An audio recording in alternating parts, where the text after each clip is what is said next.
This is Money Moves on VSiN, the sports betting network.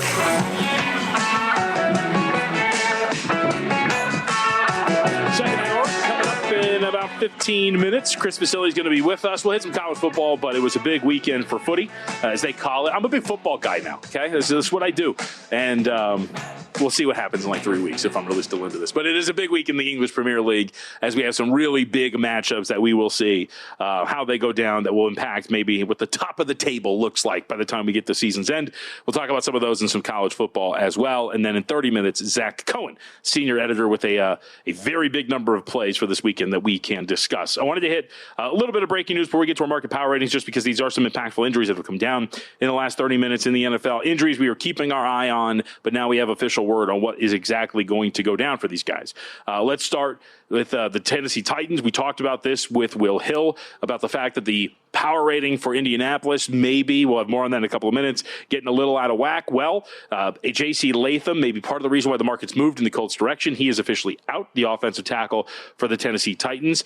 For the Atlanta Falcons, a side that Stormy, the opposite side that is, a game that Stormy Buonantony is interested in, as am I. Cornerback A.J. Terrell is officially out as well. And then for the New York Football Giants, Andrew Thomas is officially questionable now for their game on Sunday night against the Kansas City Chiefs. The big injury report, I would say, both figuratively and literally, is the Chicago Bears. Bears ruled out 5 players for Sunday's game against the Cowboys. DeAndre Swift is also officially listed as questionable with a hamstring injury, officially out among some of the notable names. Jalen Jones, Jalen Johnson, we know about what's going on with Johnson, but 2 defensive backs, in fact 3 in total, are not going to play for the Chicago Bears coming up on Sunday against the Cowboys. Total 50.5.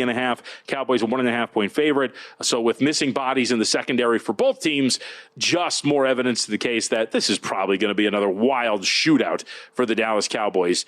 You know, only one of their games has technically gone over, but as we said, game 1 over in spirit, despite the lightning delay. I think this is going to be exactly what the Cowboys just are on a week-to-week basis, even with the opponent varying, of course. So with that, let's hit what we usually do on Fridays. We have our week 3 version of the market power ratings. We've explained this a few times, but again, it's a very basic premise of looking at the way the market rates these teams. And I personally think the headline is at the very bottom, where the Carolina Panthers have taken over the title of worst team in the NFL by the market, 1.5 points behind the New Orleans Saints, sitting there at the very bottom of the list. If we're including this 1.5 for home field, as you note right there at the bottom, we see that's what we're using for home field advantage. Will had pointed this out as well. He's using 1.5 for home field. This would mean that there is a 7-point difference between Atlanta and Carolina. And if you want to argue, well, like, no, the Carolina Panthers, they shouldn't be that far down.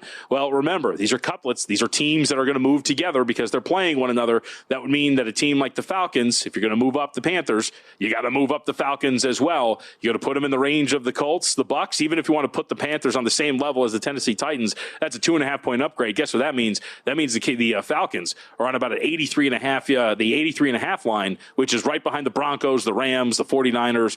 Just doesn't really make much sense.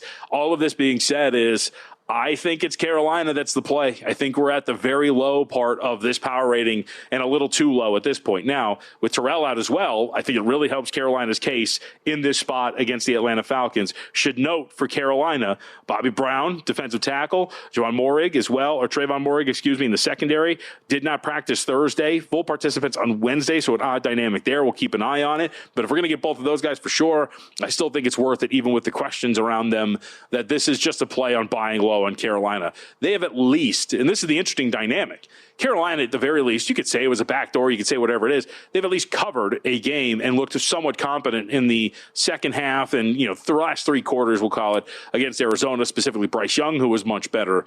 The Saints have failed to cover both of their contests at home, and yet here we are. And for the dynamic of the Saints, you could say, hey, we need to move the Saints down. They should not be rated even that high.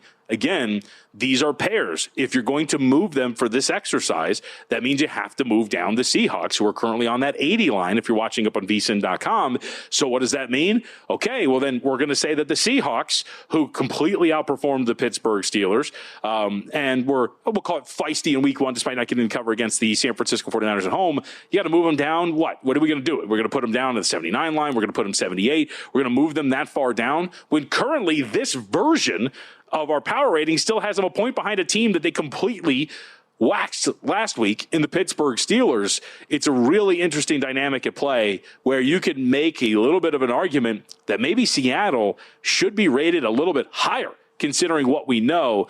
Say the Saints and the Seahawks are a really interesting dynamic. I think that there is a sense that maybe Seattle could underperform much like they did last week. Again, a massive statistical advantage against Pittsburgh, but late in that game tied 14-all, despite the fact that the Steelers were doing nothing in that contest. That is, I think, a red flag for a team that has put on paper better performances, yet when we have watched them, they have not really led to great things through 2 weeks. That, I think, is one of the more interesting dynamics. But let's hit the other headliner here, I think, in part of our power ratings. Again, we're watching these teams move up and down and where they go. I think the star of the show this week is the Indianapolis Colts. Again, we know that J.C. Latham is going to be out now for the Tennessee Titans, but look at this. So I was keeping track of this just so we know exactly where we're at. The Indianapolis Colts in week 1 of our exercise here. So keeping an eye on our market power ratings and how they have evolved. The Indianapolis Colts week 1.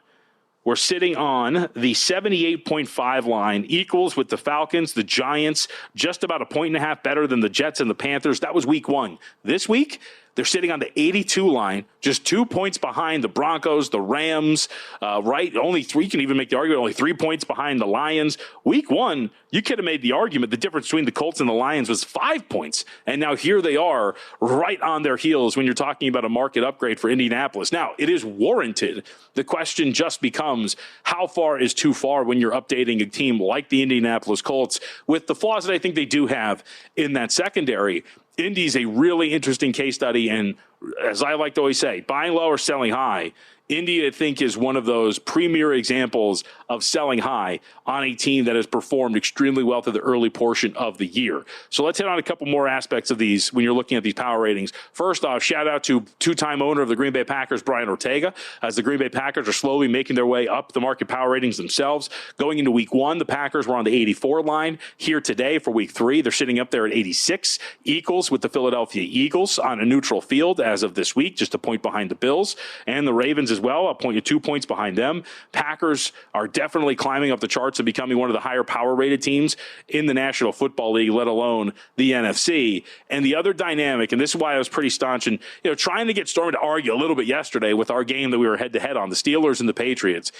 The dynamic with Pittsburgh, I think, to me, makes really no sense at all. Again, they're a 1.5 point favorite on the road against the New England Patriots. That would equate to a 3-point edge in a neutral field setting, as you see here. Steelers right now on the 81 line. You see the Patriots there on the 78 line. So the market is still telling us that this Patriots team still near equals to the Jets, barely ahead of the Chicago Bears or the Dolphins, who they beat last week. I just don't really buy that the Steelers are where they are. And you can say, hey, well, why don't you downgrade Pittsburgh? Why don't you move them down? When you look at where they're at from a future standpoint, but also you look at where they've been, we haven't really budged the Steelers. They've been on the 81 line this entire time. And again, if we're going to move the Steelers down because of where these games are, that means we have to move the Patriots down. And it makes no sense that the Patriots will be power rated amongst teams like the Browns or the Bears or the Dolphins, or at least to me, it would not make sense. So what does that mean? It means that we're back to where we were when we're talking about being head-to-head, Stormy and I.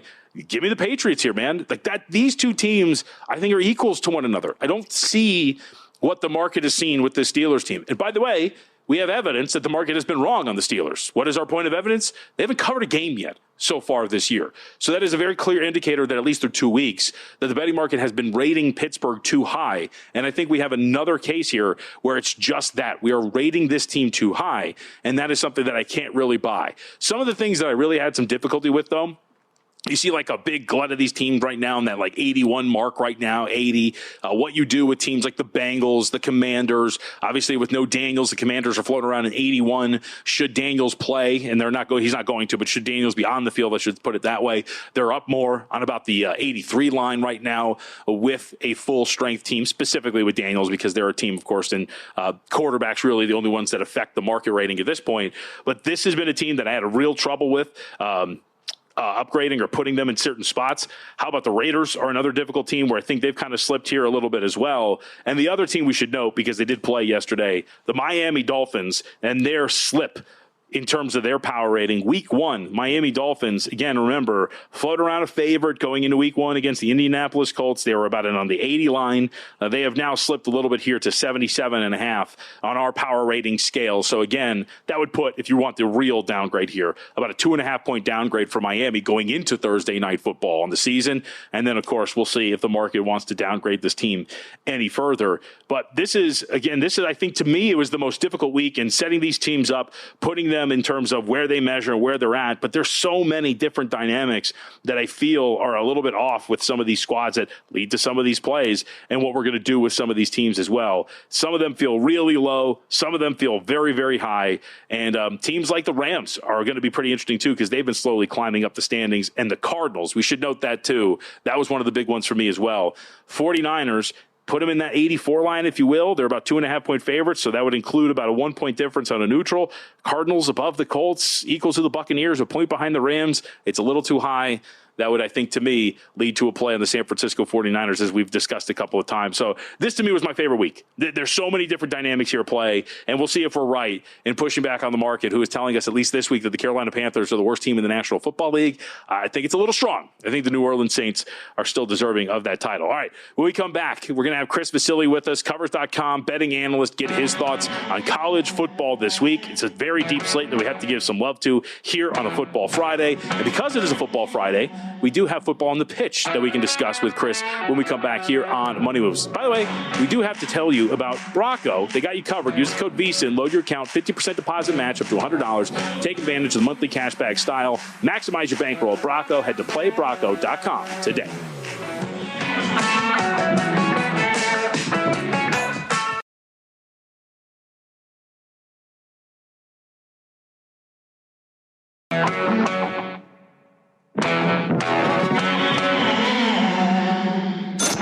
Watching Money Moves here on VSIN, the Sports Betting Network.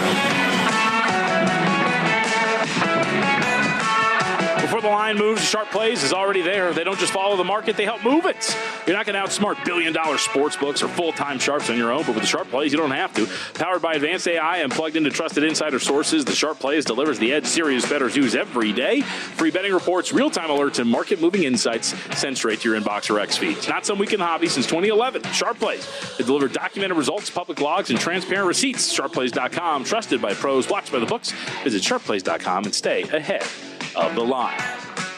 We head out to the Progressive Guest Line, welcoming Chris Vasile with us, betting analyst, Covers.com, at McSilly3 up on X. By the way, speaking of 2011, I was 21, or I turned 21 that year. I turned 21 on 11/11/11. How about that? It was quite the thing, and I didn't win any money. I think I won like $50 playing some slots or whatever it was.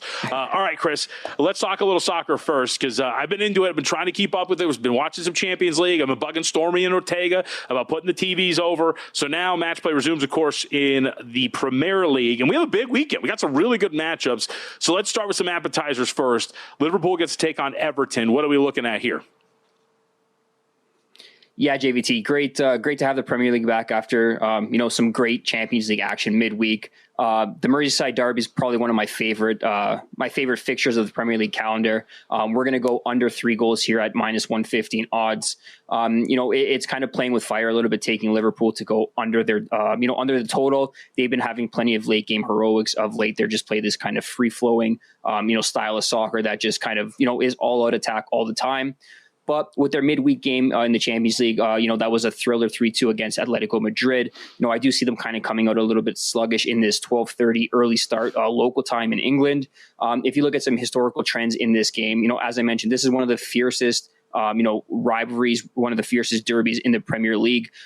These teams hate each other. They don't back down. They don't give an inch. So 5 of the last 8 matches have gone in favor of Liverpool. But from the total perspective, this game has stayed under in 7 of the last games. And as well, both teams have only found the net in one of those 8 games as well. So we're kind of looking for a little bit of a slower, played game in this return to Premier League action. If you look at Everton, they're not exactly lighting the scoreboard up either. They've got 5 goals for, 3 goals conceded against, over their first 4 games of the season. David Moyes has them structured in a way that they're kind of tough to break down. They don't exactly have that firepower up front to kind of, take advantage of, plenty of chances. They're going to be limited in possession, limited in chances in this contest. So under 3 goals here, minus 115. I think that's where the value lies in this opening Premier League game for Friday or Saturday's card. I like it. All right, big one here. I have taken up the mantle. I'm a Chelsea fan. I've said it through. I've always been one. They have a big one here with Manchester United. You got the manager for Man U meeting with the board, having to get a vote of confidence. But Chelsea has been playing well, got smoked in Champions League play, had a tough draw prior to the midweek match. So what do we do with this one between two teams that have some negative vibes around them?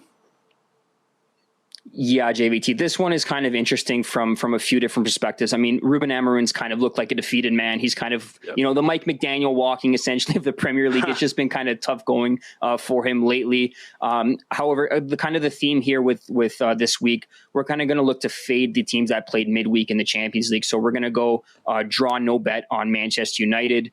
Manchester United, to me, they're kind of like one of those guilty pleasure snacks you just can't quit. On the surface, they look good. But once you have a bite, once you click the place button, you kind of feel, a little bit of regret doing so. But this team, they have the players. They've got, the hotshot coach that came in, highly regarded. They play in one of the toughest venues to play in the Premier League, in Old Trafford. They've kind of let that fortress kind of, crumble a little bit of late. Chelsea, they were chasing shadows midweek against Bayern for the better part of 90 minutes. Their squad depth is not as good as it could be due to some injuries. And the last time Chelsea won at Old Trafford was in 2013, which is a long time ago. I just don't see Chelsea bucking that trend here. With a few less days than Manchester United have to prep and get that rest for this contest.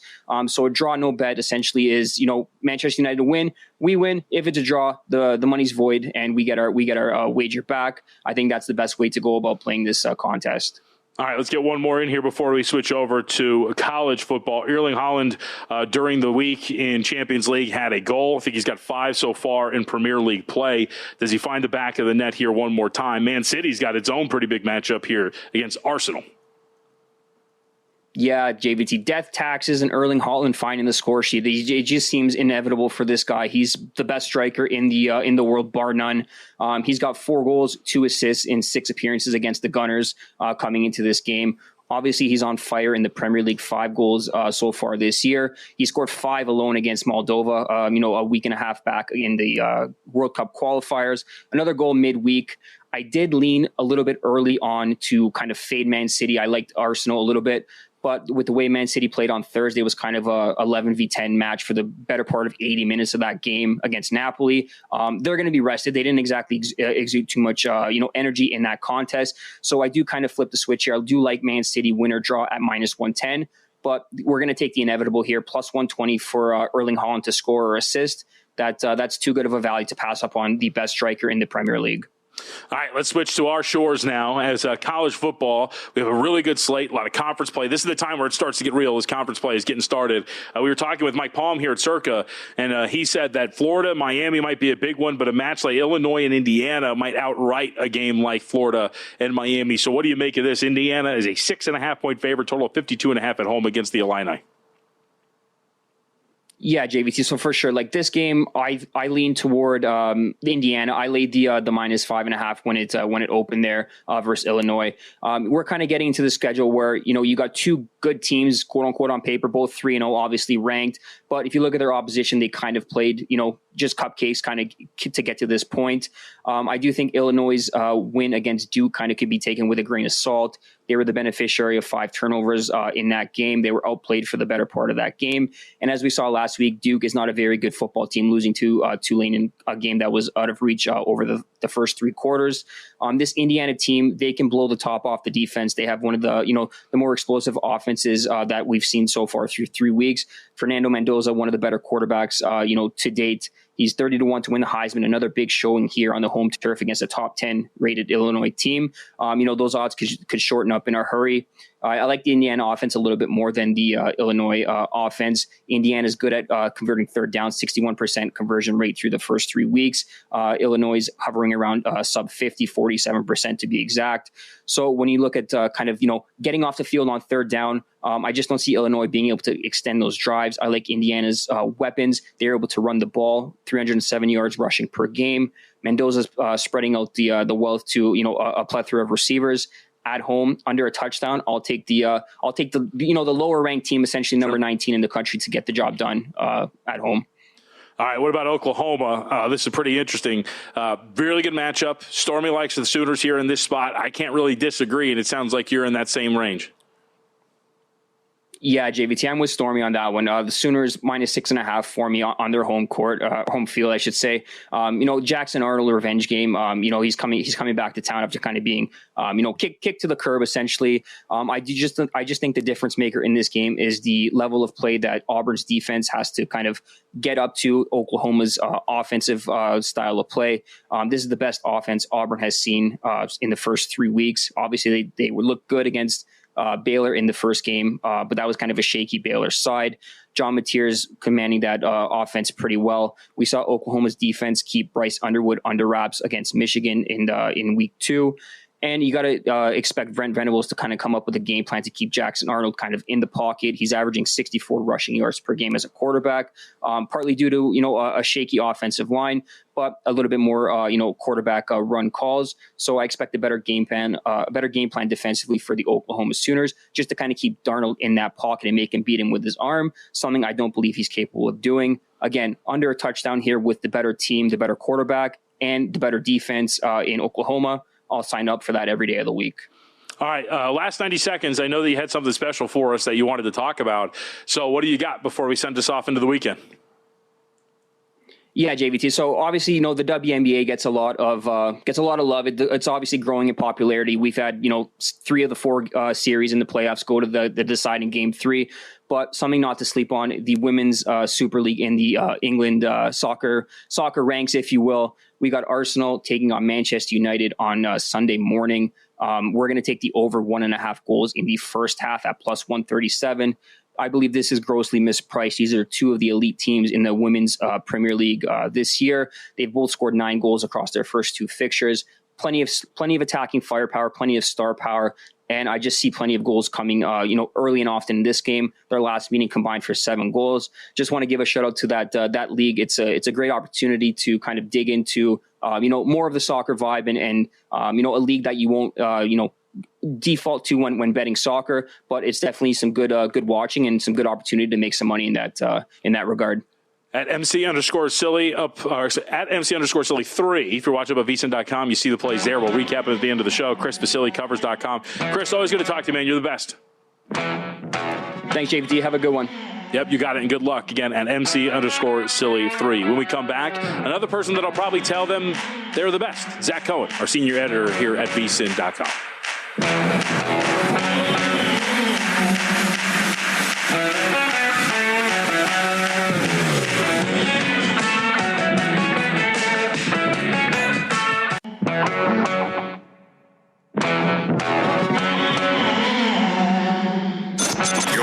Money Moves here on VSiN, the Sports Betting Network.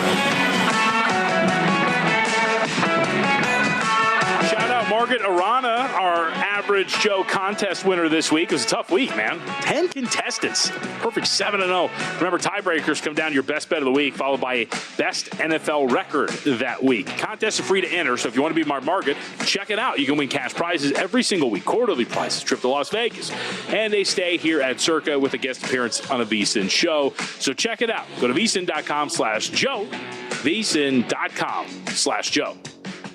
I vote that every week we change the URL to the winner of the week. So this week it should have been vsin.com/Margaret, but that's just me.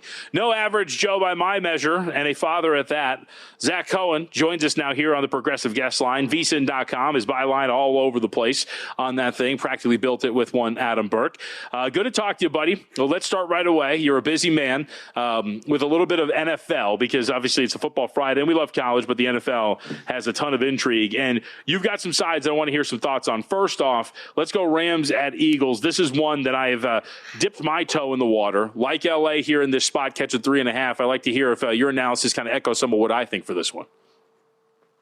Yeah, I mean, I'm a little concerned about that passing game. Like, I know that they were able to win last week. I wrote it in the column. Like, I know Chris Jones kind of caught some flack for making fun of Hurts and, getting told scoreboard or whatever it was, but it was a really weak passing performance from Philadelphia in that game. And I do think that they were very lucky to end up with the win because Travis Kelce, we all saw him bobble that ball on the goal line. Maybe the Chiefs don't win if he scores that touchdown, but it's a very close game either way if he does get in the end zone. And I think that this Rams team has looked very good against the pass through 2 weeks. Obviously some weak opponents, but I really like the ability to bust the passer on this Los Angeles team. I like their ability to kind of stuff the run. So I think they're going to have some success slowing down this Eagles offense that I think looks a little bit weaker to start this season than it was last year. And, last year we're talking about a Los Angeles team that had the chance to beat Philadelphia on its way to winning the Super Bowl in the postseason in Philadelphia. So I just think these are pretty evenly matched teams. And I think the Rams have a little more motivation in the regular season right now.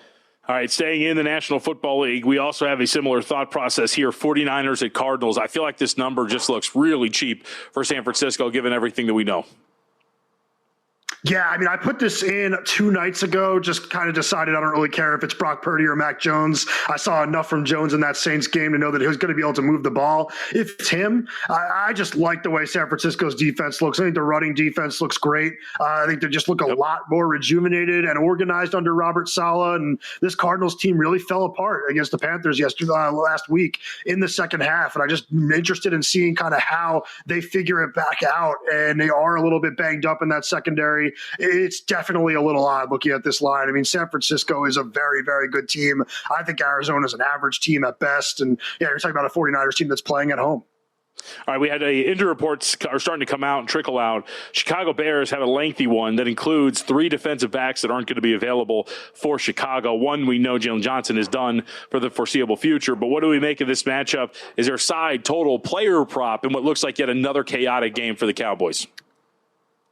Yeah, I took George Pickens over 52.5 receiving yards, and I was really just looking for a way to attack a Cowboys receiver. I ended up deciding that Pickens at a lower number is a little bit more valuable to me than CeeDee Lamb at a much higher one. I think that we saw last week Pickens and Prescott have a much better connection. They're 9 targets last week, 5 catches, some big ones in there. And like you just said, the Bears, secondary is completely depleted. We just saw both of these teams give up a lot of points last week. I think it's, very much in play. This is the highest scoring game of the week. So I just think having a piece of some pass catchers is a good idea. And Pickens, that number is very, very low. Do you have a teaser for us? I mean, everybody likes teasers. I would assume we're just going with the classic Wong teaser for the week, no? Yeah, I have a 10-point teaser, which I'm sure all handicappers are giving out all the time. I did Steelers plus 8.5 against the Pats, Jags plus 8.5 against the Texans, and Broncos plus 12.5 against the Chargers. I wish I had some big picture analysis for you on this. I mean, I do think those Steelers and Jaguars games are sides I was leaning anyway.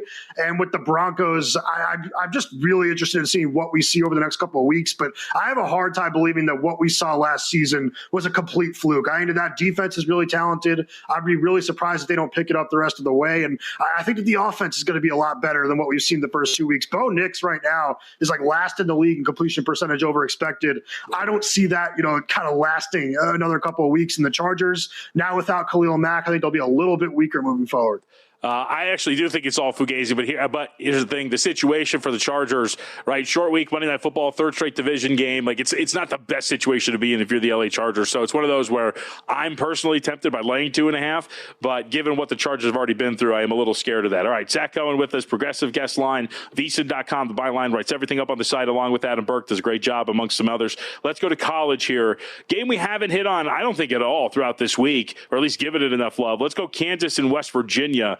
Kansas, a pretty solid favorite against the Mountaineers. What's your analysis here?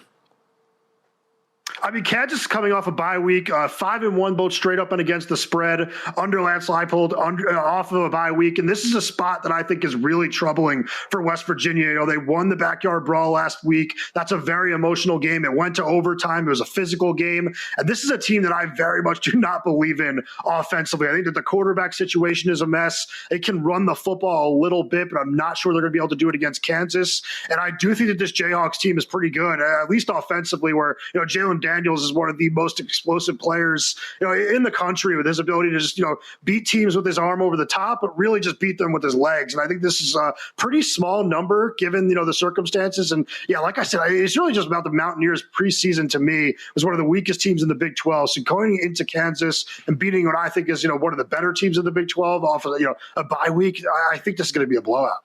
We do have show bets here on Money Moves. Now, Stormy's already in the hole because we had a Stanley Cup wager, and I got that correct. Now, she does have to wear a bald cap at some point, so I do have to get that done. The other show bet... On ESPN? No, I wish. Dude, can you imagine doing sidelines and wearing a bald cap for her? It'd be great, but she refuses. She's a coward. I will say that this one is not looking good so far, and if you're right, it could get worse for her. We have who will have a better individual season, Avery Johnson or Dylan Raiola, and you think he's about to get a pretty big pelt on the wall. Yeah, I think this is a really good spot to back Nebraska. I'm actually shocked when looking at the odds for this game. I think we just saw Michigan go into a tough road environment and struggle at Oklahoma. And I know that Underwood has looked good against weak competition. He looked really kind of in over his head against that Sooners team a few weeks ago. I think it's going to be very similar against Nebraska. I know Nebraska isn't quite as good defensively as Oklahoma is, but the Cornhuskers are pretty good in the secondary. They're very well coached. And I do think that there's going to be a lot for Raiola in this game, just as a passer, maybe a little bit with his legs. And this Nebraska team has been very good offensively to start the year, top 10 in EPA per play. And I love Dana Holgerson. So I think this is a really good matchup for a Cornhuskers team that obviously, I wrote it in the column, they have struggled with these big games at home over the years, but this is a different team. It's a little more experienced. It's a little more talented. And Michigan, I had the over on 8.5 before the year, but looking a little like a fraud to me. Yeah, this is the game out of all of them. I think I'm most excited for this. This is going to be a big litmus test. As I call it, as many have, the rule of three. Matt Rule has done a great job in his third year at these programs, and it looks like maybe they're going to start to turn things around. I'm a big Raiola guy as well. All right, let's go to the SEC. Oklahoma and Auburn. Are we at the peak of the market here with Oklahoma? Should they be laying this number against the Tigers? I mean, I took 7.5, so I cowardly bought up a little bit to 7.5 to have more than a touchdown in that game. But I do think that Auburn is the right side here. I know that, that week one game against Baylor is not being looked upon very favorably by other people at the network. But I do think Baylor is a very good team. And to go in there and play the way that they did and dominate the line of scrimmage the way that they did, I think that says a lot about Hugh Freeze's team this year. They have been very good defending the run this year. That helps them against Oklahoma because I think they're going to be prepared for John Mateer's designed runs. And I think that, where you want to be weak against this Sooners team is in the secondary, if it has to be somewhere, because Mateer is a much better, running quarterback than he is a passer. I know he's made some strides as a thrower, but I just don't trust him to go out there and completely shred this defense, which I think is well coordinated as well. And I have mentioned it in the column also. I think that the fact that Jackson Arnold played for this Oklahoma team helps them more than it does, the vice versa. I think that he knows what the Sooners want to do defensively. He's going to be able to help Hugh Freeze kind of plan for that defense. It's going to be different for Brent Venables and company because Jackson Arnold is not running the same offense he did in Oklahoma with Auburn. It's a much more complicated, much more diverse attack under Hugh Freeze, and it has looked very, very good so far. I know that Arnold has some question marks as a passer, but he's picking up chunk yardage with his legs. I think he's going to be able to make enough big throws in this game to keep him from losing, in dominant fashion. I do think there's going to be a chance that they do win this game. Can you give me the too long didn't read on Utah and Texas Tech last 45 seconds? I just think that Utah's really well prepared for everything that Texas Tech's going to throw at them. I think that Texas Tech's strengths is that defensive line and pass rush. Utah is one of the best offensive lines in the country. I also like Dampier's ability to extend plays with his legs. I don't think they're going to be able to have as much success taking the quarterback down as they had in recent weeks. And this is also just a Utah team that rarely loses these big games at home. I know that they have in recent years, but that was when they were playing, Zach Wilson's quarterback and brother at quarterback. This is a team that finally has a quarterback, finally has an offense. Good talking to you, man. Good luck. Go take care of the kid. We'll chat again next week. Yep, good talking to you. Zach Cohen again, senior editor at Betting on X. We'll take our break, come back. Best bets for the weekend before we get out of here.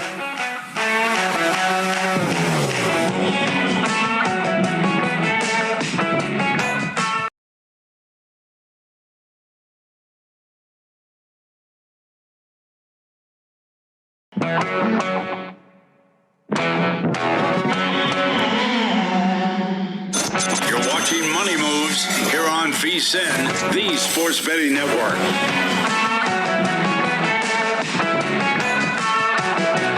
Wrapping up the show here on Money Moves. Coming up, we'll have great programming. Mitch and Paul take over the desk as they get you set on a football Friday. And remember our weekend programming, folks. You know, it's a little new here. We're still only in about our third week. But Stormy and I will be on the desk for Countdown to Kickoff on Sunday morning starting at 9 a.m. Pacific time. Then we'll take you through the morning games, essentially, or the early slate. I know it's not morning for those of you on the East Coast. We're going to be on from 10 to 1, 1 to 4 Eastern time as we're taking you through the full slate of games up on Sunday. And also a reminder, as you could check out our wonderful podcast we have across the network, Pod to the Futures, with myself and Mitch Moss. Got off the ground this week. Our first episode aired on Tuesday. That is still available for you, obviously. Evergreen content there.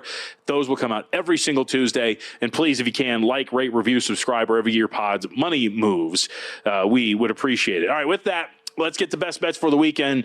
We'll start in college because this is a short list because college, no shot do I have here.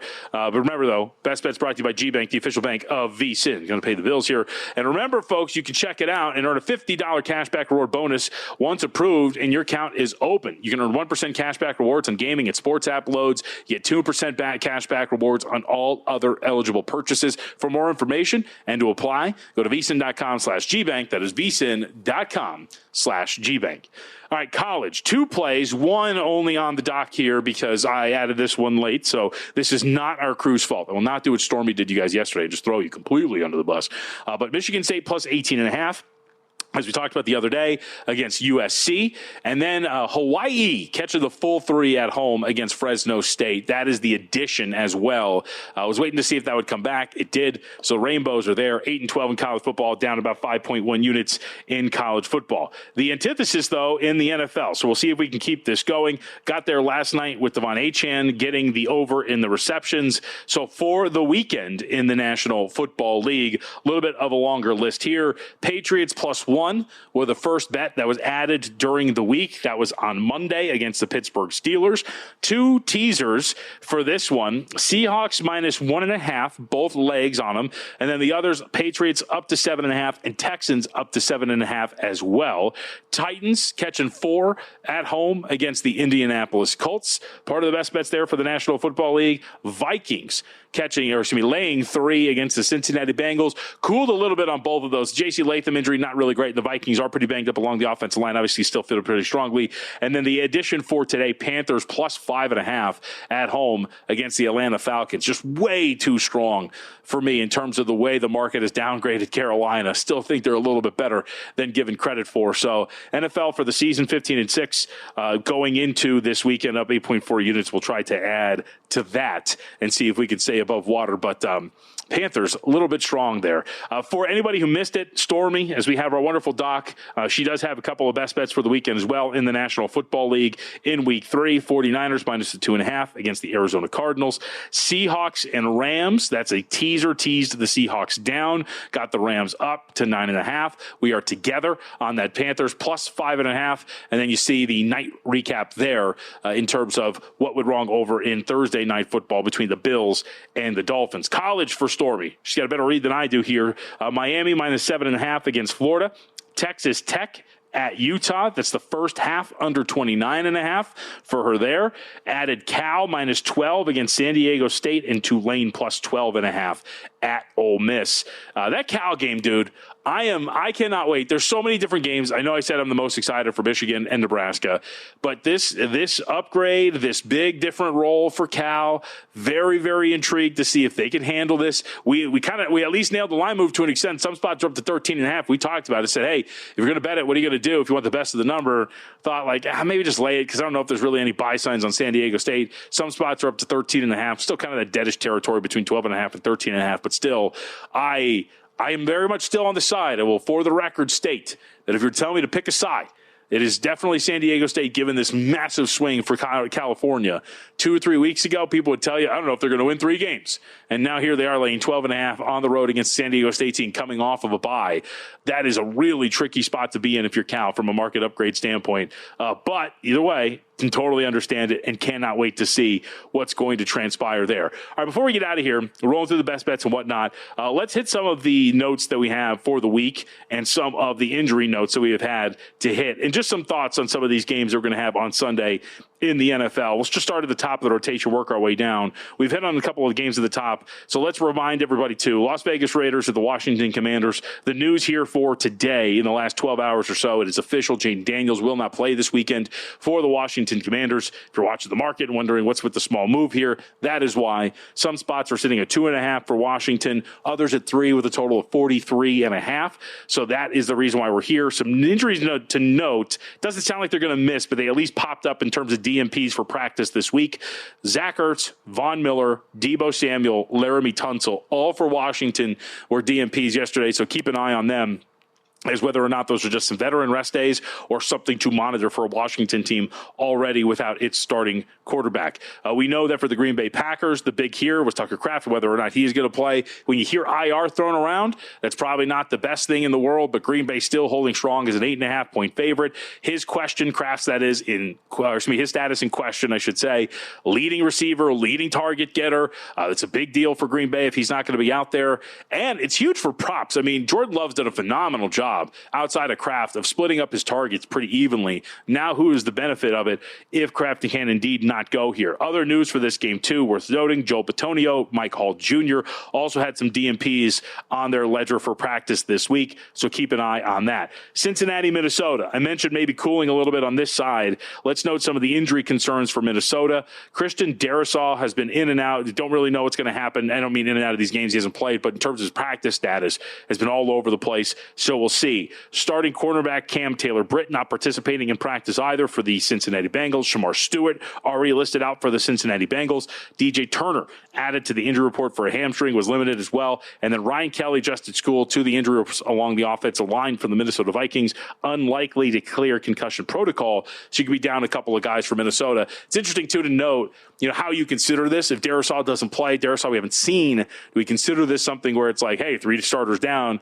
We've seen teams like Green Bay, for example. They went into that Thursday night game without 2 starters and were perfectly fine. You can mask some of the issues along the offensive line, but you are on your backup quarterback there in Carson Wentz. Some news of note for the Rams and the Eagles, just 2 names to point out here. Steve Avila for the Rams at the interior of that offensive line, and Braden Fisk for the defensive end group for the Los Angeles Rams, both DMPs earlier this week as well. Byron Young, defensive tackle, along for Philadelphia there. Let's hit Pittsburgh and New England really quickly. This is one where we've had our cantankerous relationship here about this. I am surprised that the market has not adjusted or moved here, given the injury report for the Steelers, because this continues to be lengthy, especially on defense. Deshaun Elliott is still banged up and missing time at practice. We know Alex Highsmith is dinged up. Joey Porter Jr. is injured. DK Metcalf is dealing with stuff as well. I think this is more of a rest potentially, but he missed practice the other day. Max Sharping along the offensive line also dealing with it. Relatively clean injury report for the Patriots in that nobody has missed practice so far this week, and it looks like Christian Gonzalez is on his way back, and yet here we are, Steelers standing stubbornly almost as a 1.5-point favorite against the New England Patriots. I made my feelings clear here, but just worth reiterating too, it's not just the way that the Pittsburgh Steelers have performed, albeit that defense has not been good. It's also the fact that they're missing quite a few guys potentially, and key guys at that, for a defense that has been one of the worst statistically through 2 weeks in the NFL season. Really surprised that we haven't seen that adjust at least a little bit here. New York Jets at the Tampa Bay Buccaneers. For anybody who has missed any of these practice reports, Emeka Egbuka, wide receiver for the Buccaneers. He is missing time, and then we know about what's happening along the offensive line. Cody Mock, Luke Goedeke, both looks like are injured, not going to be available for Tampa Bay. Kalijah Kancey, we saw earlier this week, he was ruled out due to an injury, so that's going to be pretty big for that defensive line. But specifically, Baker Mayfield, there's some really good metrics that for this rushing attack for the Tampa Bay Buccaneers, in terms of efficiency, EPA, they have still made the most out of what they have despite injuries along this offensive line, and they've still been pretty efficient in that regard. So that's going to be a big deal to see if they can continue to move forward in that regard and be extremely positive. Some injury news for the New Orleans Saints and the Seattle Seahawks. So we'll get you out of here to Mitch and Paul really quickly. But just keep an eye. We know Zach Charbonnet has been binged up in the secondary. Julian Love, Devin Witherspoon, and Emma Warre for the Seattle Seahawks are all a little dinged up and missing some time as well. All right, coming up next, remember here on VSIN, we've got a great slate of programming. Mitch and Paul will take you for the next 3 hours. Of course, follow the money. You know it. You love it. It's been with you the entire time. That starts at 4 p.m. Eastern. Today, Chuck Edel gives his best bets for the weekends, plus Mike Somich shares his top football plays. And then it's Friday. So you know what that means. The Circa Friday Football Invitational in place of VSIN Primetime with Matt Ewins, 7 p.m. Eastern. Really looking forward to that. Doug Kazarian in studio. Can't wait to see what they've got. Then stick around. The Sports Gambling Podcast Bros, Sean Green and Ryan Kramer, 10 p.m. Eastern Time. All getting you set for what's going to be a massive weekend of football. Remember, VSiN.com. Check out all the writing. Our guys and gals have been doing a great job keeping that content up. The podcast Money Moves. And, of course, join us on Sunday for Countdown to Kickoff. We'll see you then. Good luck, everybody.